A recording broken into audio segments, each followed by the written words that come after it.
자, 여러분 활짝 웃으면서 옆에 분들, 뒤에 있는 분들 축복합니다. 오늘도 잘 오셨습니다. 은혜 많이 받으세요. 고맙습니다. 오늘 이렇게 2부 예배에 나오신 모든 분들에게 하나님의 은혜와 복이, 하나님의 평강이 충만하게 임하게 되길 주님의 이름으로 간절히 축원드립니다. 어떤 여자분이 계셨습니다. 이 여자분이 이게 몸무게가 너무 많이 나가서 다이어트를 하려고 굉장히 노력을 했습니다. 다이어트 하기 위해서 이것도 해보고 저것도 해보고 하는 중에 드디어 정말로 효과가 있다는 다이어트를 소개받게 됩니다. 그게 뭐냐 하니까 승마 다이어트입니다. 말을 타면 살이 빠진다는 거예요. 그래서 그 얘기를 듣고 승마에 도전하게 되고 6개월간의 승마를 하게 됩니다. 그런데 놀라운 일이 발생했습니다. 5kg이나 빠진 거예요. 놀라주시네요. 자, 누가? 말이.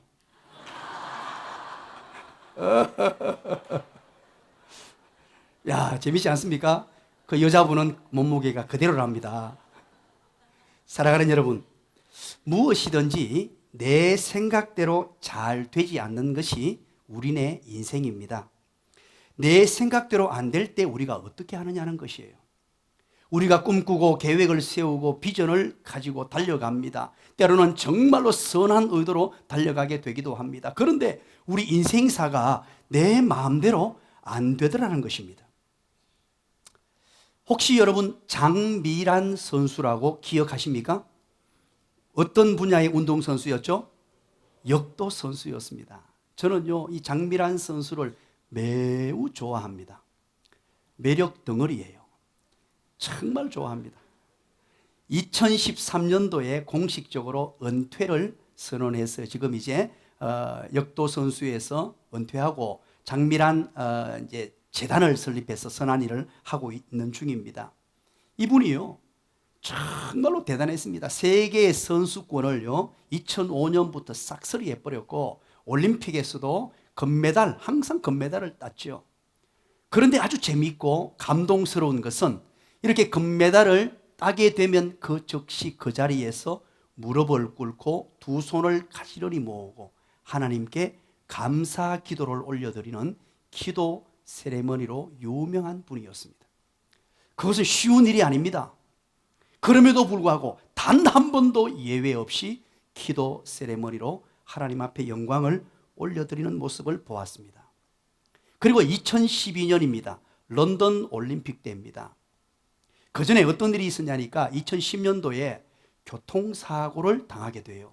장미란 선수가 차를 몰고 가는데 뒤에서 차를 3개 갖다 박아버리는 바람에 좀 많이 다쳤어요. 그래서 병원에 치료를 받는데 아무도 모르게 그렇게 극비리의 치료를 받게 됩니다. 그런데 기자가 그것을 발견하게 되고 인터뷰를 합니다. 아니, 왜 다쳤으면 솔직히 공개하고 이렇게 내가 다쳤습니다라고 얘기하지 왜 얘기하지 않습니까? 그렇게 기자가 묻습니다. 그때 이런 대답을 합니다. 사고를 낸 분이 그렇지 않아도 너무너무 미안해하고 있는데 그 사고 낸 분이 내가 인터뷰하는 순간에 다 드러나게 되고 그러면 그분이 얼마나 더 힘들고 미안하겠습니까? 그래서 그분을 배려하는 마음으로 인터뷰를 하지 않았다는 것이죠. 이런 얘기를 하면 감동의 물길을 좀 흘러야 되는데 실력이 있을 뿐 아니라 신앙도 갖추었고 인성 또한 갖춘 배려심 많은 예쁜 여인입니다. 그런데 그리고 난 뒤에 2010년도 그 일이 있고 2012년입니다. 런던 올림픽이 열리게 되는 거지요. 많은 사람들은 이번에도 금메달이라고 찬사를 보내고 박수하면서 기대에 찬 심정으로 모든 사람이 TV 채널을 고정하고 지켜보았습니다. 그런데 3차 시기까지, 마지막 시기까지 갔는데 그는 금메달 따는 것을 실패해 버렸습니다. 그런데 그 이후 그의 모습입니다. 분명히 금메달을 따지 못하고 실패했는데 그 자리에 고스란히 이전보다 더 엄숙하고 경건한 모습으로 아름다운 모습으로 무릎을 꿇고 두 손을 가지런히 모으고 하나님께 감사 기도를 올려드렸던 것입니다. 저는 그 TV를 지켜보면서 그때 당시 그 감격을 지금도 잊을 수가 없습니다. 역시 장미란 위대한 하나님의 사람 장미란, 이런 생각을 지금까지 하고 있습니다.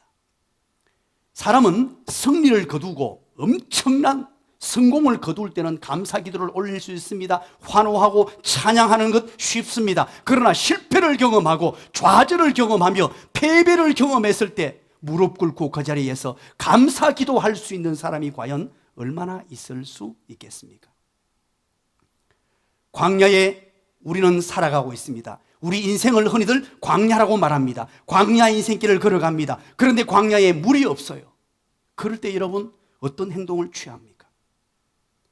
또 물을 만났습니다. 물을 만나는데 서서 먹지 못하는 물을 만났습니다. 그때 여러분 어떤 선택을 하고 사십니까? 실패를 경험하고 패배를 경험할 때 그 순간에 우리는 어떻게 살아가느냐 하는 것입니다. 오늘 이 물음을 가지고 본문에 우리가 접근했으면 좋겠습니다. 우리는 출애굽기 15장을 함께 펼쳐놓았습니다. 오늘 이 본문을 이해하기 위해서는 출애굽기 14장을 기억해야 됩니다. 자, 여러분들이 한번 대답해 주시기 바랍니다. 홍자로 시작하고 해자로 끝납니다. 출애굽기 14장은 무슨 사건입니까? 시작. 이야, 소시적에 공부했으면 하버드대 갔습니다. 홍해 사건입니다. 홍해 바다를 건넌 사건이 바로 출애굽기 14장입니다.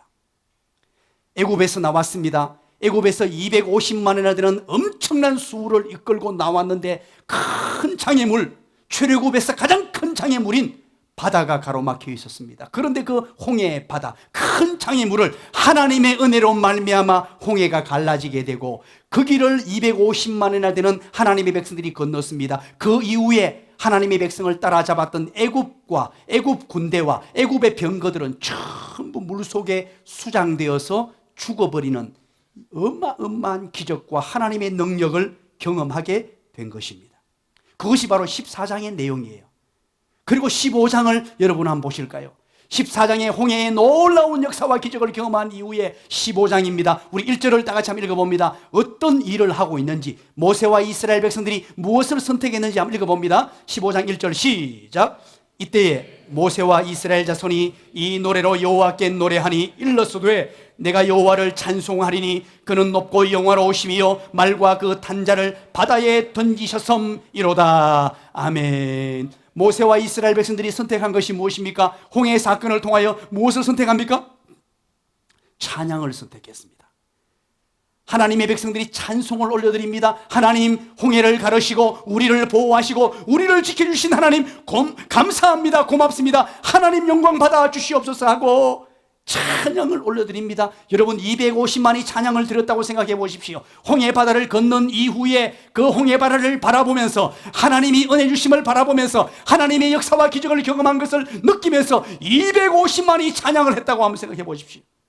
오늘 우리 교인들 얼마 안 돼도 찬양을 드릴 때 이렇게 뜨거운데 250만의 찬양. 그래서 출애굽기 15장 1절부터 18절까지 신학자들이 이렇게 이름을 붙여놓았어요. 모세의 찬양, 이렇게 붙여놓았어요. 모세의 찬양.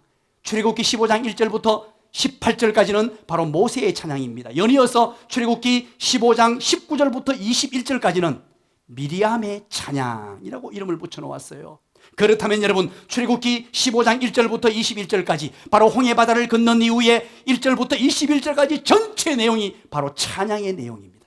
오늘 집에 가셔서 1절부터 21절까지를 한번 읽어보십시오. 어떤 찬양을 올려드렸느냐, 하나님께 어떻게 찬양하고 하나님을 경배하며 온 백성들이 함께 춤추며 기뻐했는가 하는 것을 여러분 확인해 보시기 바랍니다. 그리고 드디어 오늘 본문 22절을 만납니다. 22절. 홍해의 기적 이후에 하나님의 백성들이 찬양을 올려드리고 하나님의 영광을 노래한 이후에 22절인데 우리 한번 읽어보겠습니다. 22절 어떤 일이 발생합니까? 다 같이 읽습니다. 시작. 모세가 홍해에서 이스라엘을 인도하며 그들이 나와서 수르 광야로 들어가서 거기서 사흘 길을 걸었으나 물을 얻지 못하고. 아멘. 모세가 홍해에서 백성들을 다 인도해냈습니다. 하나님의 인도를 받았습니다. 하나님이 인도하시고 모세는 지도자가 되어서 백성들을 끌고 이제 하나님의 명령을 따라 수르 광야로 쫙 진입을 했습니다. 여러분 한번 보시기 바랍니다. 250만이 어마어마한 숫자가 광야로 쫙 들어갑니다. 하루 길을 걸었습니다. 이틀 길을 걸었습니다. 사흘 길을 걸어도 물을 만나지를 못했어요. 하루만 물을 먹지 못해도, 갈증을 느낄 때 하루가 뭡니까? 1시간만 물을 먹지 못해도 헉헉거리고 너무 힘든데, 그 광야 여정 속에 태양빛이 내리쬐는 그 엄청난 무더위와 사막, 그리고 먼지 날리는 그곳에서 사흘 동안이나 물을 얻지 못한 백성들을 생각해 보시기 바랍니다. 더 이상 걸을 수 없을 정도로 기진맥진한 상태에 빠져 있는 이스라엘 백성들을 여러분 생각해 보시기 바랍니다. 그런데 물을 얻을 수가 없었습니다. 어쩌면 이것이 우리네 인생입니다. 서두에 제가 말씀을 드렸습니다. 우리 인생을 소개할 때 광야라고 소개합니다. 우리는 광야와 같은 인생길을 걷고 있습니다. 그런데 광야 인생 가운데 반드시 공급되어야 될 물이 없을 수 있다는 말이에요. 광야 어려움 중에 반드시 공급되어야 될 그 물이 없을 때 우리 인생에는 큰 환난과 역경과 고난과 고통이라는 단어를 사용합니다. 그런데 여러분 보세요. 이런 상황 가운데 23절입니다. 23절에 어떤 일이 발생하느냐? 사흘길 동안 물을 얻지 못했습니다. 수르 광야에서 목이 타들어갑니다. 그런 상황입니다. 23절 우리 다 같이 한번 읽어봅니다. 시작.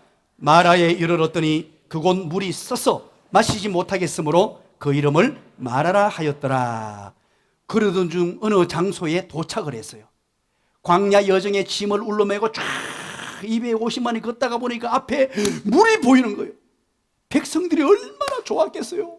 물을 만났다라고 환호성을 지르면서 마치 주님을 만난 듯한 그런 감격스러워서 물에 뛰어가서 천풍하고 물을 마셨는데, 이게 웬일입니까? 물을 도무지 입에조차 넣지 못할 정도로 쓴 물이에요. 쓴 물. 너무 쓴 물이니까 그곳 이름을 뭐라고 지어버렸냐니까 마라라고 지어버렸어요. 왜냐하니까 마라라는 뜻이 쓰다라는 뜻입니다. 마라, 이 히브리어인데요, 이 마라는 쓰다 혹은 괴롭다, 근심하다라는 뜻을 가지고 있어요. 여러분 생각해 보시기 바랍니다. 그렇지 않아도 광야 생활이 힘들었습니다. 광야 여정 가운데 물이 없어서 너무너무 힘들었습니다. 그런데 물을 만났는데 이게 너무 쓴 물이니까 안 그래도 힘든데 고통이 과중되고 괴로움과 근심이 과중된 하나님의 백성들의 모습입니다. 절망에 빠져 있습니다. 차라리 물을 만나지 않았더라면 기대하지 않았을 텐데, 멀리서 바라봤을 때 물을 봤어요. 드디어 살았구나 하고 달려가서 물을 집어넣었는데 입에조차 담지 못할, 입에조차 넣지 못할 그런 선물이 그들에게 주어진 겁니다. 자, 그렇다면 여기에서 저와 여러분이 반드시 물어야 할 질문이 있습니다. 오늘 이 본문에서 반드시 질문을 던져보아야 합니다. 어떤 질문인가? 왜 하나님께서는 우리를 광야로 보내시는가? 왜 하나님께서는 광야로 보내실 뿐만 아니고 하나님이 보내신 광야에 물을 주시지 않는가? 그뿐만 아니고 왜 하나님께서 물을 주셨는데 마시지도 못할, 입에 넣지도 못할 쓴 물을 하나님이 주시는가? 이 질문을 던져보셔야 돼요. 어쩌면 오늘 이 자리에 앉아있는 분들 가운데 광야 인생 여정을 걷는 분이 있을 것입니다. 광야를 걸으면서 때로는 아직까지 물을 섭취하지 못해서 갈증을 느끼며 괴롭고 힘든 여정을 걷는 분도 있을 것입니다. 어떤 분들은 물을 만났습니다. 이제 살았구나 하고 물을 듬뿍 마시려고 하니까 입에 넣지도 못할 물을 만난 그런 인생 여정을 걷고 계신 분들이 있을 것입니다. 왜 우리에게 이것을 주실까요? 소위 말하는 우리의 인생의 어려움과 역경과 고난, 우리가 예기치 못했던 환난, 이것이 왜 우리에게 주어집니까? 가정의 문제, 자녀의 문제, 부부의 문제, 심지어 신앙의 문제까지 우리에게 왜 이런 문제들을 하나님이 허락하시느냐는 것이에요. 여러분들이 한번 25절을 통하여 해답을 찾아보시죠. 하나님께서 왜 우리에게 이것을 허락하셨느냐? 25절 빨리 한번 보시고 해답을 찾아보시기 바랍니다. 참고로 25절 제일 끝에 있습니다.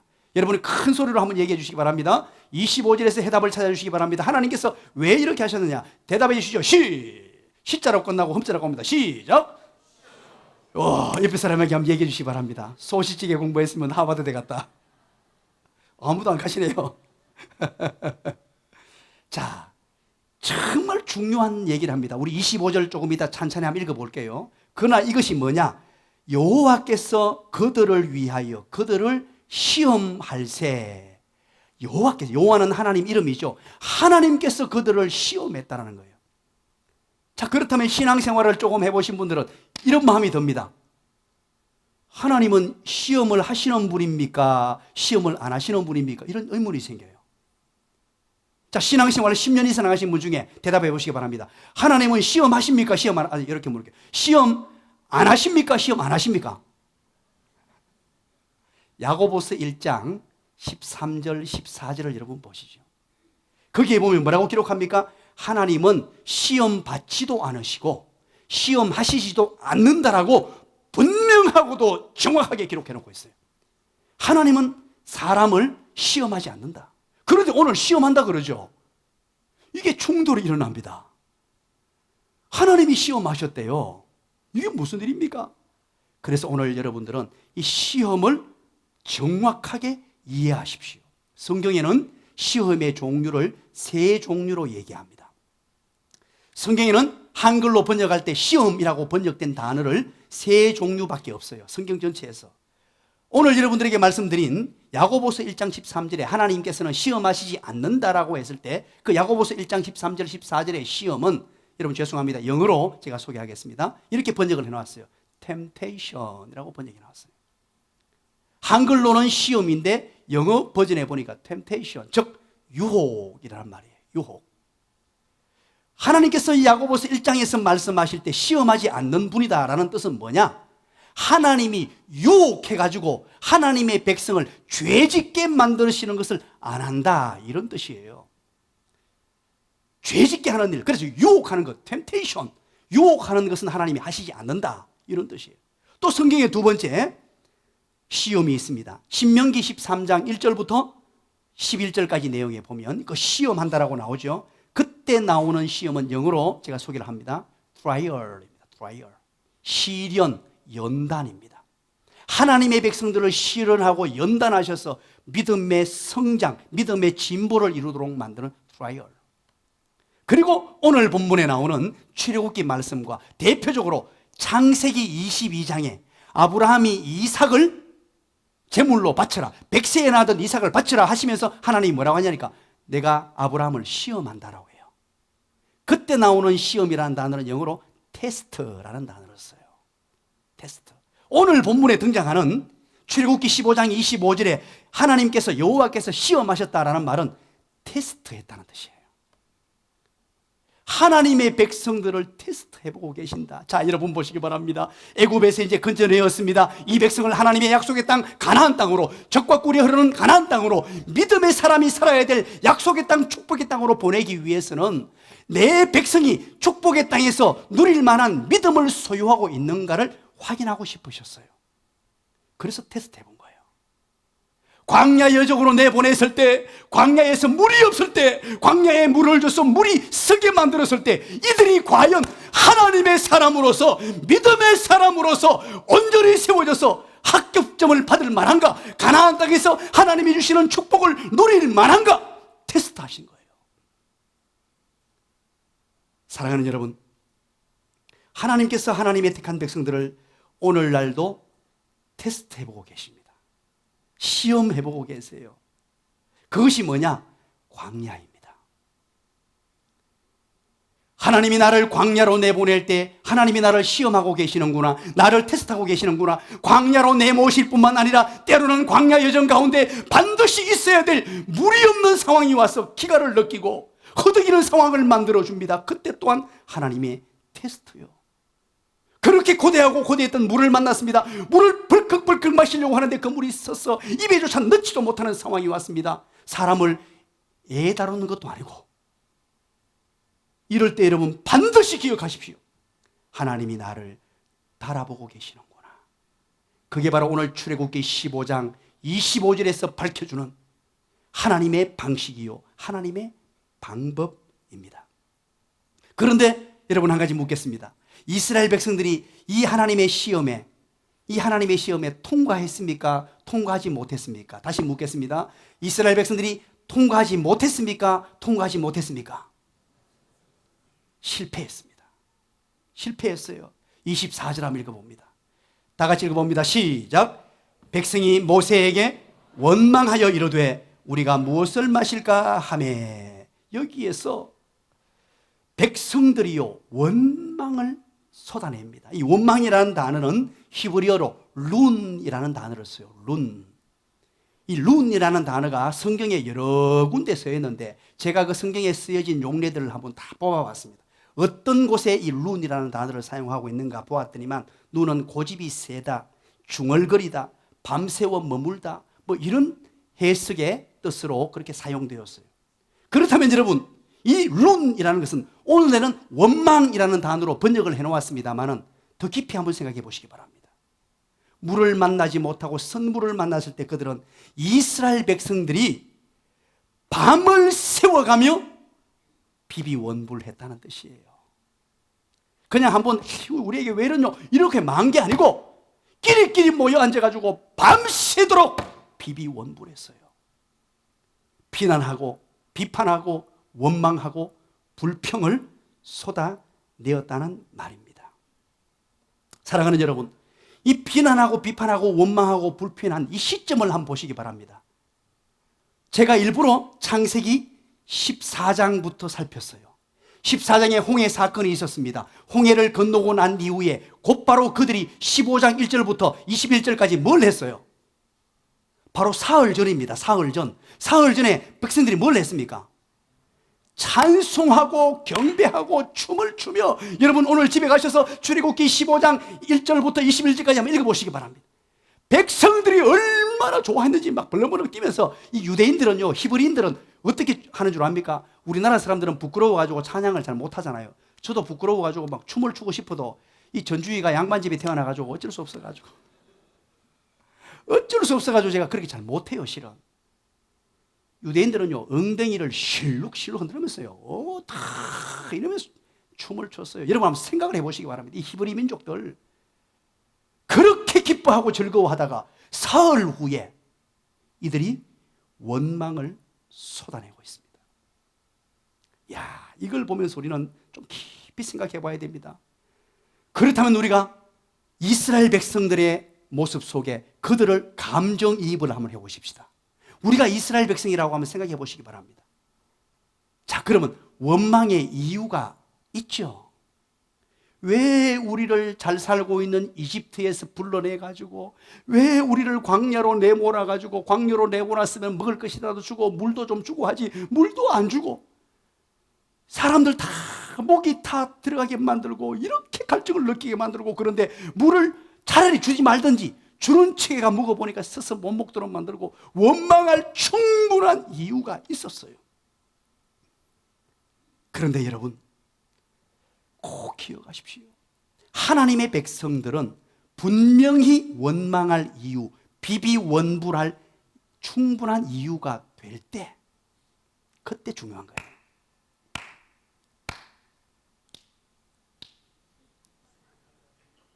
그때 정말 중요합니다. 혹시나 우리 인생 가운데 불평, 불만, 원망을 쏟아낼 만한 그런 환경이 주어지고 내 머리로 생각할 때 이것은 아니야라고 생각될 때 반드시 오늘 본문을 기억하세요. 아, 하나님이 나를 테스트하시는구나. 이 순간에도 너는 하나님을 신뢰하고 믿고 비비원불, 비난하고 비판하고 불평하고 원망하지 않을 수 있느냐? 나를 달아보시고 나를 테스트해보는 순간이라는 사실을 반드시 기억하게 되시기를 주님의 이름으로 간절히 축원합니다. 그래서 여러분 따라서 합니다. 비비원불은 백해무익이요 칭위격감은 만사형 통하리라.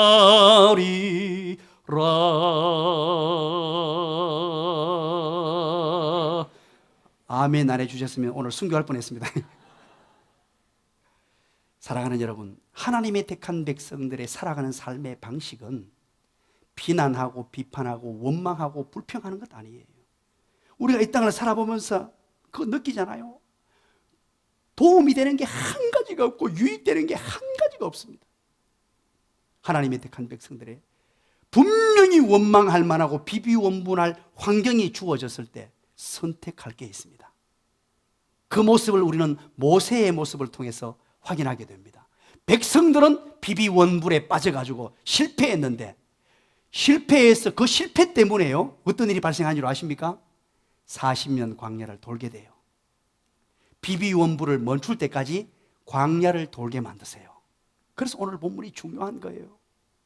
그런데 그나마 위대한 하나님의 사람 모세의 선택을 여러분 한번 보시죠.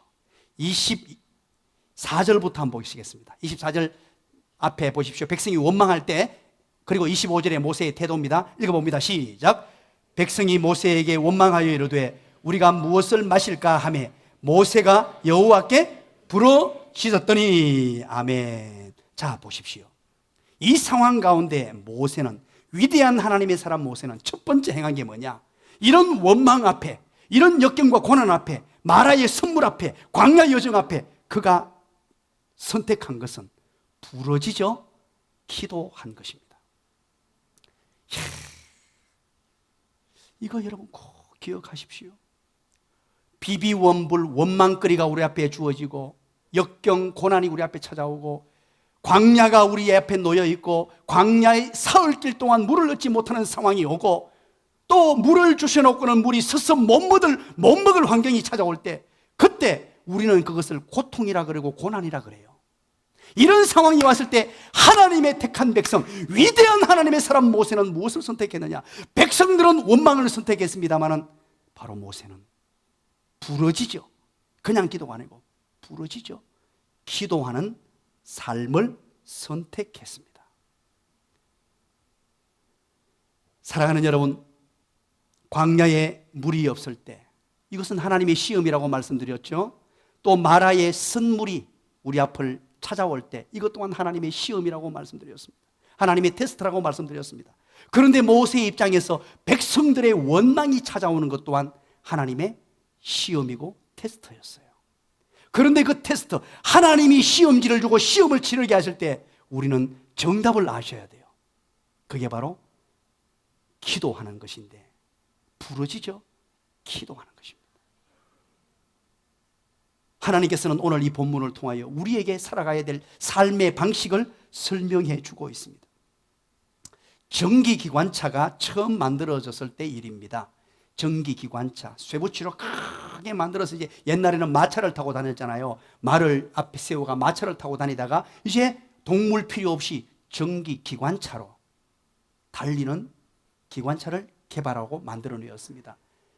그때 난리가 난 거예요. 수많은 인파들이 모여들었습니다. 과연 이 쇠붙이가 스스로 갈 수 있냐? 그래서 그 많은 인파가 모였는데 사람이 두 부류로 나눠졌어요. 한 부류의 사람들은 이것을 움직일 것이, 기관차가 움직일 것을 기대하면서 어떻게 움직일까, 언제 움직일까 기대하는 사람들이 생겨나더란 거예요. 그런데 한 부류의 사람들은 이 큰 쇠붙이가 움직이긴 뭘 움직여? 설마 그런 일이 발생하려고 부정적인 생각을 가지고 그런 일은 없을 거야 하고 딱 나뉘더란 거예요. 그리고 드디어 이제 수많은 인파가 모여 있고 이 전기기관차가 딱 섰는데 움직이기 시작한 거예요. 촥, 촥, 촥, 촥 하고 나가기 시작하는 거예요. 그랬더니만 전자의 사람들, 어떻게 움직일까 기대의 참모습으로 봤던 사람들은 적시로 박수를 치면서 환호하면서 와 하고 열광을 쏟아내었습니다. 그런데 움직이긴 뭘 움직여? 저 큰 쇠붙이기가 움직일 수 있냐 하고 부정적인 사고를 가졌던 사람은 움직이는 순간에 무엇을 선택하느냐? 움직이네, 움직이네. 큰일 났다. 이제 저 큰 쇠붙이가 멈추질 않을 거야. 그 걱정을 하고 그런 부정적인 생각을 하고 있더라는 거예요. 참 재밌지 않습니까? 부정적인 생각에 매몰되어서 안 된다 그러고 원망하기 시작하면 인생 자체가 그렇게 그 속으로 매몰되어서 하나님의 은혜가 없는 인생이 되어버려요. 여러분 따라서 합니다. 기도하면 됩니다. 하나님이 하십니다. 큰 소리로 기도하면 됩니다. 하나님이 하십니다. 그렇습니다, 여러분. 우리 앞에 막혀 있는 광야에 물이 없음, 또 선물을 만남, 이런 모든 여정은 하나님의 백성들에게 주신 기도의 기회란 뜻이에요. 기도하면 된다는 사실을 알아야 돼요. 이 환경의 모든 문제는 능력의 하나님, 권능의 하나님께서 주관하고 계시니까 기도하기만 하면 하나님이 일하시는 줄 믿으시기를 간절히 축원합니다. 한 번 더 따라서 합니다. 기도하면 됩니다. 하나님이 하십니다. 그렇습니다. 여러분, 불평거리가 우리 앞에 찾아옵니다. 원망거리, 분명한 원망의 이유가 됩니다. 왜 나에게 광야에 왜 물을 주시지 않느냐, 왜 선물을 주시느냐, 분명한 원망의 이유거리가 됩니다. 그럴 때 여러분, 원망거리가 우리 앞에 찾아오고 불평거리가 찾아올 때 빨리 생각 전환을 하십시오. 따라서 합니다. 생각의 혁명. 생각의 혁명. 그 순간에 여러분 빨리 입을 닫고 생각을 변화시키십시오. 불평거리, 원망거리는 따라합니다. 기도 제목이다. 기도 제목이다. 마라의 선물, 광야 물이 없으면 하나님 앞에 기도하라는 신호인 줄 알고 기도거리로 삼아야 돼요. 모세는 그 사실을 알고 하나님 앞에 기도했습니다. 이 땅을 살아가면서 여러분 살아가는 배우자를 여러분 보시기 바랍니다. 옆에 혹시 배우자 앉았으면 한번 쳐다보시기 바랍니다. 어떤 생각이 듭니까?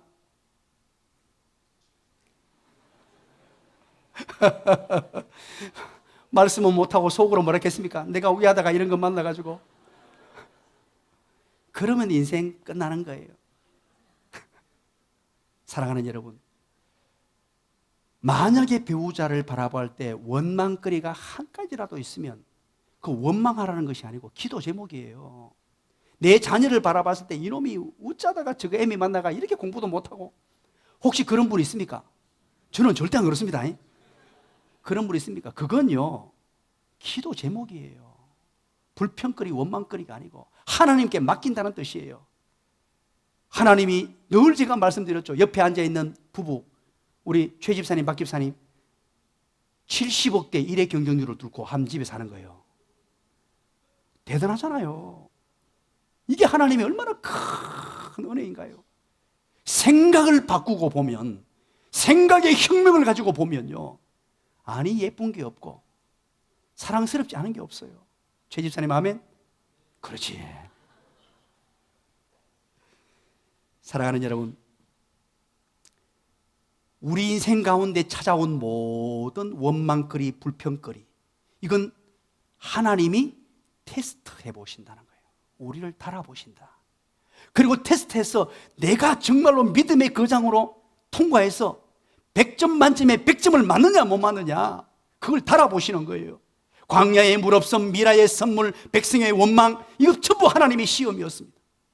그 시험에 첫 번째 우리가 선택해야 될 것은 그 모든 원망거리, 불평거리를 기도로 전환시키는 사람이 되어야 돼요. 첫 번째. 그리고 두 번째, 모세의 선택이 무엇입니까? 25절 곧바로 여러분 이어집니다. 25절에 어떻게 이어집니까? 모세가 여호와께 부르짖었더니, 그렇게 시작하죠. 그랬더니만 여호와께서, 하나님이 적극적으로 응답하시는데 어떻게 합니까? 여호와께서 그에게, 그는 누굽니까? 모세에게 한 나무를 가리켰어요. 한 나무를 가리키시니 그가 물에 던졌더니 물이 달게 되었다. 자, 이게 오늘 한글로 번역해 놓으니까 여러분 조금 헷갈리게 번역을 해 놓았어요. 이게 무슨 말이냐면, 하나님께 부르짖어 기도했더니만 모세가, 하나님이 나무 하나를 가르쳤어요. 지시했어요. 그랬더니만 모세가 그 나무를 꺾어서 마라의 썬물에 집어넣었다는 말이에요. 나무를 집어넣고 그리고 물을 마셨더니 썬물이 달아졌다는 거예요. 자, 여러분 보세요. 우리는 이것을 뭐라고 말하느냐? 따라서 합니다. 순종이라도 정말로 보잘것없어 보이는 순종이에요. 의미가 없어 보이는 순종입니다. 무슨 순종을 하려면 대단한 것, 모든 처자를 버리고 아프리카로 가라, 뭐 이런 어떤 명령을 내려야 되는데, 그런 순종이 아니고 나뭇가지 하나 꺾어가지고 물에 넣는 거였어요. 진짜 별 의미 없어 보이는 순종, 너무 단순한 순종. 그런데 바로 그때 오늘 본문에 뭐라 그럽니까? 그에게 한 나무를 가리키시니 그가 물에 던졌어요. 가리켰더니 곧바로 던졌어요. 던졌더니 그 뒤에 뭐라고 한번 읽어보십시오. 그 뒤에 시작. 물이 즉시 곧바로 물이 달게 되는 쓴물이, 먹지 못하는 쓴물이 그냥 물이 아니고요, 단물이 되었어요. 제 방에 알칼리수를 넣어 놓았습니다. 제 목양실에. 우리 집에도 알칼리수를 넣어 놓았어요. 물이 굉장히 소중하다 생각해서, 그래서 이 세상에 있는 물 중에 가장 좋은 물이 저는 알칼리수라고 생각하기 때문에 넣어 놓고 물을 먹는데요, 제가 하루에 이제 물컵 이런 게 있죠, 한 10잔을 마셔요. 계속 심심하면 벌컥 물을 마십니다. 그런데 물맛이요, 얼마나 좋은지. 혹시 알칼리수 먹고 싶으면 놀러 오십시오. 제가 늘 얘기했죠, 우리 인생 가운데 3가지만 있으면 건강하게 산다고 한 단어로 제가 요약을 해줬죠. 그게 뭡니까? 첫 번째는 산, 두 번째는 잠, 세 번째는 물, 그랬잖아요. 이 3가지만 있으면 건강하게 산다. 오늘 여러분, 이 선물이 정말로 영양가 있는 가장 좋은 물로 바뀌었는데, 그게 뭐냐? 순종이었습니다. 순종. 오늘 이 본문을 여러분 좀 깊이 묵상해 주시기 바랍니다. 좀 깊이 한번 집에 가서 좀 더 묵상해 주시기 바랍니다. 지금 제가 시간이 없어서 다 이 의미를 설명할 수 없어요. 순종을 하나님이 얼마나 기뻐하시는지. 우리는요, 이런 분들이 거의 교회에 많이 있어요. 기도만 열심히 하는 분이에요. 목이 터져라고 하나님 하면서 기도만 열심히 하는 분들이 많아요. 그러나 거기에 뭐가 빠져 있느냐? 순종이 빠져 있어요. 기도만 하고 순종이 빠져버리면 응답의 역사가 나타나질 않습니다. 용을 쓰고 애를 쓰는데 하나님이 일하시지 않아요. 부러지셨습니다. 그리고 반드시 하나님의 말씀을 듣고 그 말씀이 지시하는 대로 그대로 행할 때 즉시로 나타나는 게 응답이에요. 이걸 우리는 놓쳐버립니다. 신앙생활 오랫동안 한 사람조차도 이걸 놓쳐버려요. 우리가 흔히들 하나님 사랑한다라고 하죠. 우리 교회는 사명이 있습니다. 우리 교회 사명 2가지, 크게 2가지. 첫 번째는 시작, 사랑하라. 두 번째는 제자 삼으라. 2 기둥입니다. 2 명령이에요. 성경에 이것밖에 없습니다. 이 2 명령을 사명으로 삼았어요. 이 2 명령, 사명 가운데 4가지 실천사항을 우리가 빼냈죠. 4가지 실천사항, 우리의 사명입니다. 첫 번째는 시작, 하나님 사랑. 두 번째, 이웃 사랑. 세 번째, 복음 전도. 네 번째, 양육 훈련. 4가지가 전부 다 합니다. 그런데 이 4가지 우리가 달려가고 있는 이 사명, 첫 번째 하나님 사랑을 어떻게 합니까? 하나님 사랑은 2가지밖에 없어요, 성경에서. 첫 번째가 바로 예배잖아요. 오늘처럼 하나님 앞에 나와서 예배하는 사람을 사는 것이 하나님 사랑하는 거예요. 두 번째가 뭐냐? 성경은 말합니다. 순종이라고 말해요. 여러분, 기도할 때 열심히 부르짖어 기도했습니다. 그런데 순종이 빠진 기도는 뭐가 되냐니까, 나 자신의 욕심을 채우는 기도예요. 하나님의 말씀에 순종하는 기도가 아니고, 하나님의 뜻을 구하는 기도가 아니고, 하나님의 그 은혜 아래 젖어들어서 말씀에 순종하는 사람으로, 하나님 닮은 사람으로, 예수 닮은 사람으로 나를 바꾸는 작업이 아니고 내 욕심을 채우는 것이 돼요. 순종이 빠져버리면. 그래서 순종은 너무너무 중요합니다. 따라서 합니다. 제가 정말 중요한 거, 한동안 강조를 조금 못했는데 오늘 한 번 더 강조합니다. 여러분, 실력이 무엇입니까? 우리가 실력 있는 사람을 원하잖아요. 실력이 뭐냐? 따라서 합니다. 실력은 실행 능력이다. 실행 능력이 뭡니까? 순종 능력이잖아요. 우리 인생의 실력이 뭐냐? 다른 것 아니에요. 공부만 해야 하는 건 물론 필요합니다. 똑똑한 거 필요하죠. 그것보다 더 중요한 것, 내가 아는 것만큼 실행하는 실행 능력이에요. 그게 순종입니다. 기도와 순종의 결과가 어떻게 주어집니까? 2가지로 주어져요. 첫 번째는 어떻게 주어집니까? 25절에 보니까 마라의 쓴물이 단물이 됩니다. 적극적으로 응답이 나타나죠. 기도와 순종의 결과입니다. 하나님이 테스트하시고 하나님이 시험하셨는데 백성들은 전부 실패해버렸어요. 그러나 위대한 하나님의 사람 모세는 기도와 순종이라는 2 기둥을 탁 들어줍니다. 그때 적극적으로 마라의 선물이 단물이 되는데, 이게요, 선물이 단물이 되었다는 이 상징적인 사건을 26절에서 설명을 해요. 이게 무엇을 의미하는가 하는 것을 26절에 설명을 해요. 한번 읽어볼까요? 전혀 다른 성경같이 다른 이야기 같은데 바로 25절을 설명하는 거예요. 한번 읽어봅니다. 26절 시작. 이르시되 너희가 너희 하나님 나 여호와의 말을 들어 순종하고 내가 보기에 의를 행하며 내 계명에 귀를 기울이며 내 모든 규례를 지키면 내가 애굽 사람에게 내린 모든 질병 중 하나도 너희에게 내리지 아니하리니 나는 너희를 치료하는 여호와임이라. 치료하는 여호와, 여기 바로 여호와 라파라는 단어가 나와요.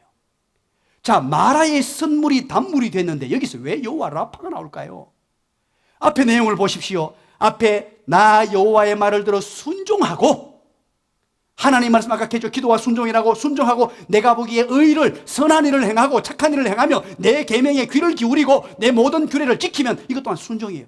하나님의 말씀에 순종하면 내가 애굽 사람들, 저 이집트 사람들에게 내린 모든 질병을 다 제하여 버리겠다. 그리고 뭐라 그럽니까? 나는 너희를 치료하는 여호와다. 즉 여러분 보세요. 이 치료한다라는, 치료하는이라는 말은 라파라는 단어예요. 히브리어로 라파. 의사, 의원, 치료자 이런 뜻이에요. 선물을 단물로 치료하신 하나님, 치료자 하나님. 선물을 단물로, 즉 우리 인생의 모든 선물과 같은 문제들, 선물과 같은 질병들, 선물과 같이 있는 고통, 경제적인 문제, 자녀의 문제, 인간관계의 문제, 아내의 문제, 남편의 문제, 이 모든 문제, 이것을 치료하는 치료자가 누구라고요? 여호와 라파라는 말이에요.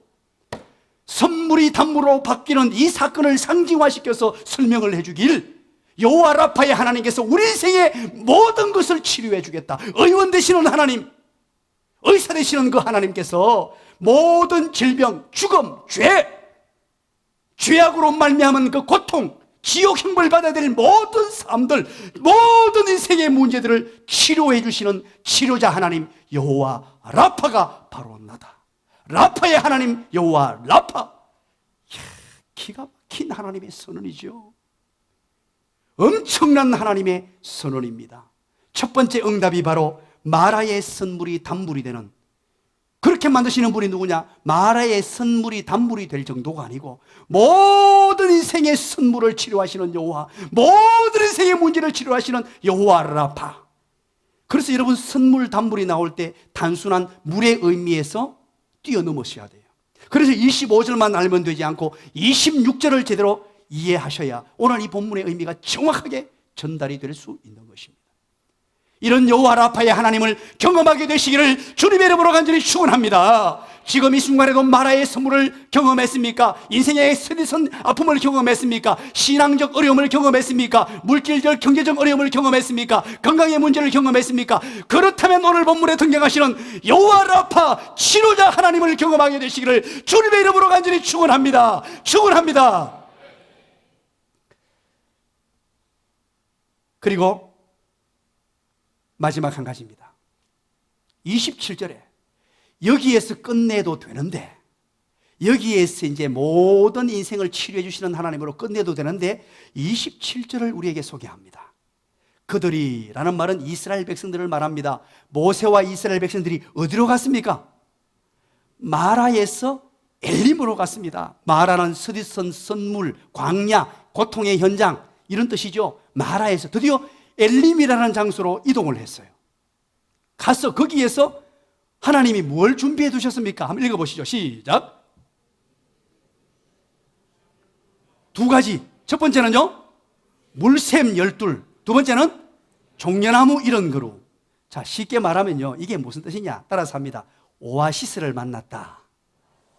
자, 옆에 사람에게 얘기해 주시기 바랍니다. 행복한 당신의 모습을 보니 사막에서 오아시스를 만난 것 같습니다.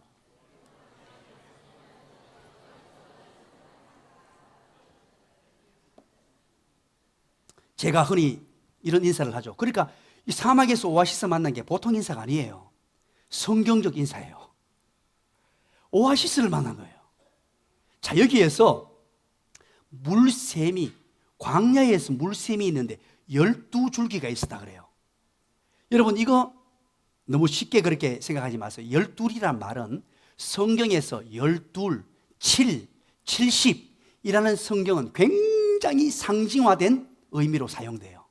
앞으로 성경을 읽어보실 때 열둘. 그래서 여러분 12제자, 12지파, 12장로 전부 중요한 곳에는 열둘이라고 붙여놓았죠. 그리고 70인 전도대 판송, 70장로. 그러면서 늘 열둘과 70이라는 단어를 굉장히 의미 있게 사용해요. 그럼 여기서 열둘, 70은 어떤 의미냐? 풍성하다, 온전하다, 넉넉하다, 완전하다, 이런 의미로 사용해요. 그러면 여러분 보세요. 엘림으로 갔더니만 하나님이 준비를 해놓았는데 풍성한 물만 있는 게 아니고 종려나무, 종려나무 그늘이 확 묵어져 있는 종려나무 70그루란 말은 완전하단 말이에요. 물이 딱 12줄기만 있는 게 아니고 완전한 물, 콸콸콸콸콸콸콸 넘치는 콸콸콸콸. 제가 의성어를 좀 하는데요. 콸콸콸콸. 물이 막 넘쳐나고 거기에다가 종려나무들이 쭉 뻗어가지고 하나님의 백성들이 들어가서 마음껏 마시고 쉴 수 있는 완전한 응답. 하나님이 준비해 놓으신 오아시스.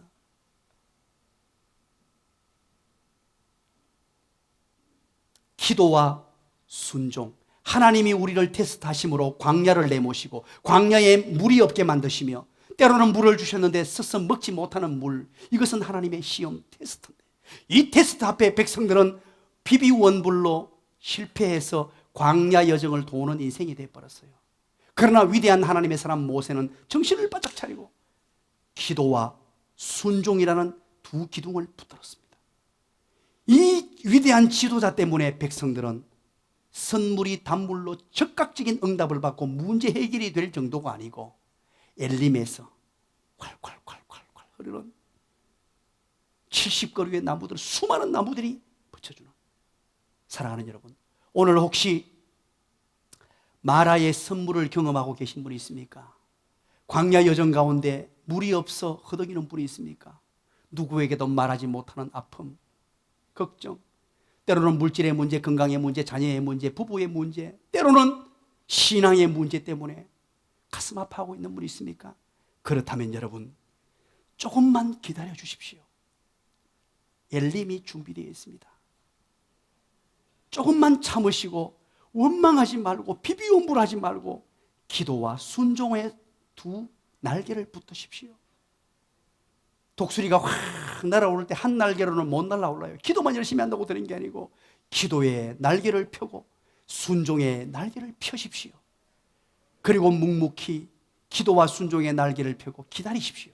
그러면 하나님께서는 엘림으로 인도하실 줄 믿습니다. 기도하겠습니다. 하나님 아버지 고맙습니다. 감사합니다. 웬 은혜입니까? 웬 사랑입니까? 모세를 통하여 우리 인생 광야 여정을 살아가는 놀라운 비결을 말씀해 주시니 감사합니다. 하나님의 시험하심을 깨닫고 어떤 난관과 역경, 고난, 광야 인생, 광야의 선물을 만날지라도 원망하거나 불평하지 아니하고 기도와 순종을 선택하여 마라의 선물이 단물로 변화되며 엘림의 놀라운 오아시스와 같은 능력을 경험하는 하나님의 사람들로 우뚝 세워 주시옵소서. 예수님 이름으로 기도드리옵나이다. 아멘.